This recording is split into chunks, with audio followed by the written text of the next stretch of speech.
Hey douche, you were one step closer to not being the most hated man in the music industry.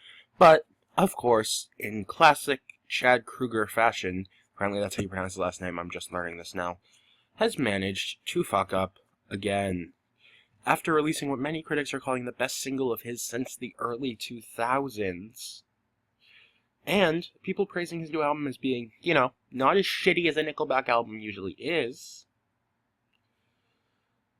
Everyone's favorite genius decides that it's time to enter beef with one of the more prominent rock vocalists in the world. You guys used to be label mates. I'm talking about Corey Taylor. Pictured as Corey Taylor, the lead vocalist of both the hard rock band Stone Sour and the heavy metal outfit Slipknot.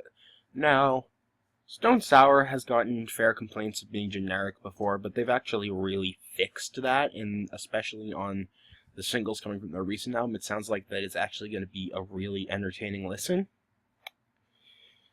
And Slipknot has never really disappointed, even with their most recent record back in 2013, whatever that was called. I'm not really a big Slipknot fan, but I respect what they do.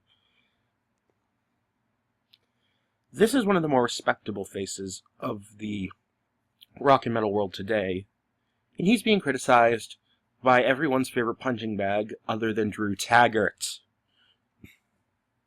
Chad, buddy, you're in no position to criticize anyone.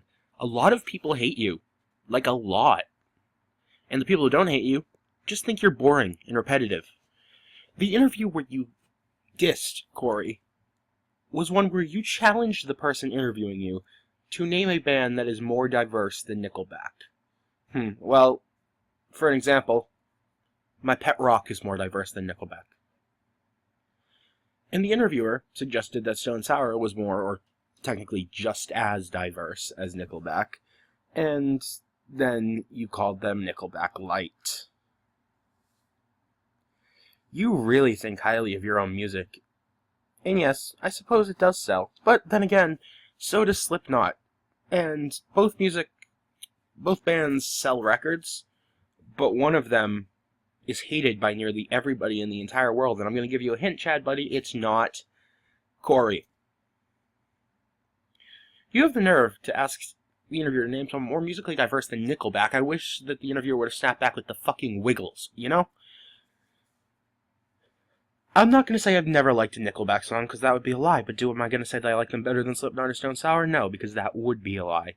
This man right here has crafted much better, intricate, interesting, lyrically not rapey. Seriously, what the fuck is some of your lyricism on All the Right Reasons, Chad? The point is that you called out one of the more respectable people in the industry, because they were once your label mate. Maybe, I don't know what your motive for calling them out was. But it was a stupid idea, because first off, Slipknot and Stone Sour together have a bigger fan base than you. Second off, you suck at life, Chad. Third off, Stone Sour is coming out with a new album. Everyone's excited for it. Everyone's saying it's going to be their best. Whereas your new album, people are saying, doesn't suck as much as it usually does. I'm sorry. Has not being the worst thing on earth for once in your life made it go to your head? And Corey, of course, fired back by saying to curl up with your Hello Kitty blanket and shut up. I can't help but wonder if that was meant to be a point at Avril Lavigne, but I'm not going to go there. And I'm just going to say that you do need to grab a blanket, curl up, and shut up.